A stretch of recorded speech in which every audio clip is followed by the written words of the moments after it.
वसई विरारकरांसाठी एक आता आनंदाची बातमी आहे। यंदा वसई विरारमध्ये कुठल्याही प्रकारची पाणी कपात राहणार नाही। तर दुसरीकडे 15 जुलैपर्यंत पुरेल इतका पाणीसाठा आपल्याकडे आहे। 15 जुलैनंतरचे 58 दिवस देखील आपले कव्हर होऊ शकतात, इतकं पाणी जे आहे आपल्या धरणांमध्ये आहे, अशी माहिती वसई विरार शहर महानगरपालिकेच्या आयुक्तांनी आज दिलेली आहे। आज त्यांनी पत्रकार परिषद घेऊन ही माहिती दिलेली आहे। परंतु असं असलं तरी वसई विरारकरांनो पाणी जपून वापरा, कारण पाणी हे जीवन आहे।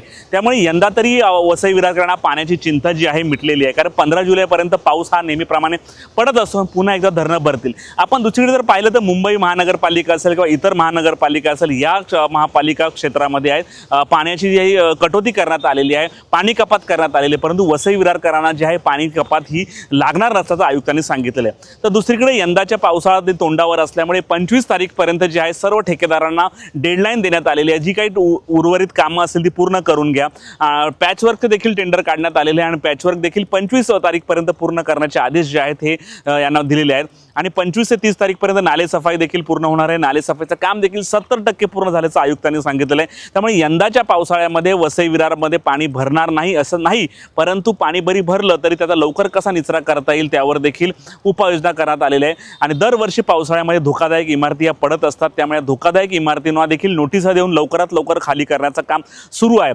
आणि जरी एखादी घटना घडली तर यासाठी NDRFची स्वतंत्र टीम वसई विरारकरांसाठी जी आहे ठेवण्यात येणार आहे। आणि त्यासाठी पालिकेचे 30 अग्निशामक दलाचे जवान आहेत, त्यांना ट्रेनिंगसाठी देखील पाठवण्यात आलेलं आहे। त्यामुळे यंदा पावसाळ्याच्या धर्तीवर म्हणजे पाऊस पडल्यानंतरच्या खबरदारीचे उपाय घेण्यासाठी पालिका आयुक्त जे आहेत सज्ज झालेले आहेत। त्यामुळे वसई विरारकरांना यंदा सुटकेचा निश्वास सोडावा लागणार आहे। परंतु वरून राजा कितपत बरसतोय, कारण एकीकडे भरती आणि वरून पडणाऱ्या पावसाच्या धारा या दोन्हीचा संगम झाल्यानंतर मोठ्या प्रमाणामध्ये शहरामध्ये पाणी भरतं आणि वॉटर लॉगिंग होतं। त्यामुळे यंदाच्या पावसाळ्यामध्ये काय होतंय यावर वसई विरारकरांची नजर लागलेली आहे। आजच्या जे पत्रकार परिषद झाला त्याच्यामध्ये महत्त्वाचे आमचे पाण्याच्या अनुषंगाने की सध्या पाण्याचा साठा किती आहे, आपले नवीन प्रोजेक्ट्स जे शहरासाठी आपण प्लॅन करत आहे त्याच्यावर चर्चा झाली आणि शेवटी जे पावसाळ्यापूर्वी जे आपली तयारी असते त्याच्यावर चर्चा झाली।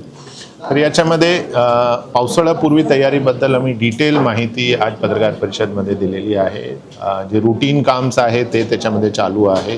त्याच्याशिवाय जे महत्त्वाचा भाग म्हणजे की IIT बॉम्बे आणि नीरीनी जे रिपोर्ट दिला होता 2018-19 मध्ये, तर त्याच्यामध्ये काही उपाययोजना त्यांनी सांगितली होती।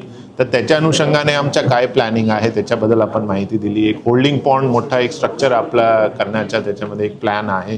तर त्याच्यासाठी पाठपुरावा अर्बन चॅलेंज फंडमध्ये, डिझास्टर मिटिगेशन फंड्समध्ये याच्या माध्यमातून आपण करत आहे। आपल्या शहरामध्ये सध्या कुठल्याही प्रकारची पाणी कपातची आवश्यकता नाही। पाण्याचा साठा किती आहे वेगवेगळे डॅम्समध्ये ते आपण शेअर केलेलं आहे, पण याचा अर्थ असा नाही की पाण्याचा वेस्टेज झाला पाहिजे। सध्या आपल्याकडे सफिशियंट पाणी आहे, कुठेही आपण कपात करणार नाही। तिसरा विषय आपला जे सध्या आपण वेगवेगळे जे इन्फ्रास्ट्रक्चर प्रोजेक्ट्स ज्याच्यामध्ये पाण्याचे प्रोजेक्ट्स असेल, त्याच्यामध्ये सुवरेजचे प्रोजेक्ट्स असेल, याच्यासाठी आपण वर्ल्ड बँकशी चर्चा करत आहे आणि वर्ल्ड बँकच्या माध्यमातून काही आपण ग्रँट त्याच्यामध्ये आपल्याला स्टेटकडनं मिळणार आहे। काही आपण अर्बन चॅलेंज फंड जे गव्हर्नमेंट ऑफ इंडियाचा प्रोग्राम आहे त्याच्यामध्ये आपण अप्लाय करणार आहे आणि काही आपण वर्ल्ड बँककडनं लोन लेण्याच्या सुद्धा आपली चर्चा चालू आहे। याच्यामध्ये वेगवेगळे प्रोजेक्ट्स आहे। हे प्रोजेक्ट्सचा बेसिक महत्त्व एवढाच आहे की पुढचे 10 वर्ष 15 वर्षाची जे रिक्वायरमेंट आहे शहराची ते लक्षात घेऊन आपल्याला आत्तापासून हे बडे इन्फ्रास्ट्रक्चर्स आपल्याला करण्याची आवश्यकता आहे। तर त्याच्यासाठी काय पद्धतीने प्रायव्हेट सेक्टरच्या इन्व्हेस्टमेंट आणि गव्हर्नमेंटची वेगवेगळी स्कीम्स आहेत त्याच्या फंड आपण एकत्रितरित्या इंटिग्रेटेड पद्धतीने घेऊन कसं प्लॅनिंग करणार आहे त्याच्यासाठी आपण वर्ल्ड बँकशी सुद्धा बोलत आहे। तर वसई किल्ल्याबद्दल बोललो।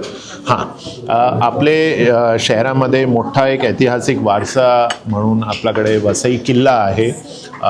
त्याच्या एक जतन करणं महानगरपालिकाच्या आणि पूर्ण शहराची जबाबदारी आहे।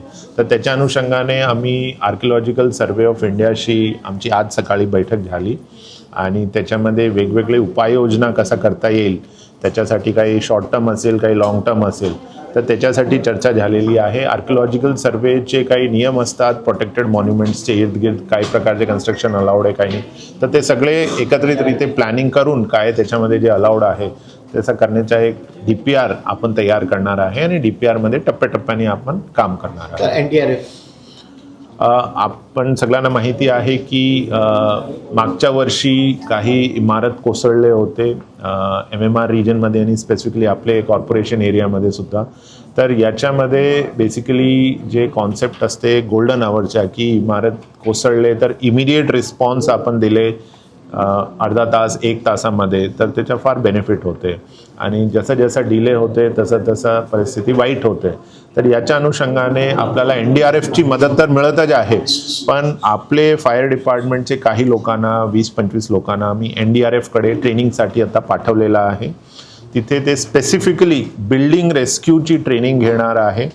बिल्डिंग रेस्क्यूसाठी काही आवश्यक इक्विपमेंट जे पाहिजे ते आपण खरेदी करणार आहे.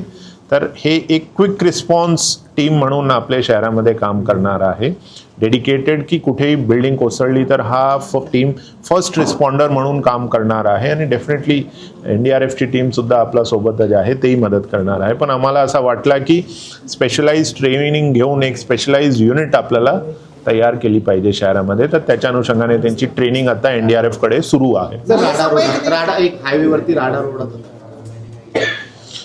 राडा रोड हा शहराच्या जे MMR रिजनमध्ये कन्स्ट्रक्शन डेब्री मोठ्या प्रमाणावर उत्पन्न होत आहे आणि त्याचा जे इम्पॅक्ट आहे ते वसई विरार कॉर्पोरेशनमध्ये सुद्धा दिसते आपल्याला की बरेचसे ठिकाणी इल्लीगल भूभराव होते, ज्याच्यामुळे एन्व्हायरमेंटचं नुकसान, कांदळवनचं नुकसान होते आणि सरकारी जमीनवर इल्लीगल ऑक्युपेशनसुद्धा वाढत आहे. तर याच्या अनुषंगाने आम्ही धोरण तयार करण्याचा प्रोसेस तर चालू आहे, पण इमिडिएटली आम्ही एक मोबाईल पथक आता सुरू केलेली आहे 1-2 दिवसापासून.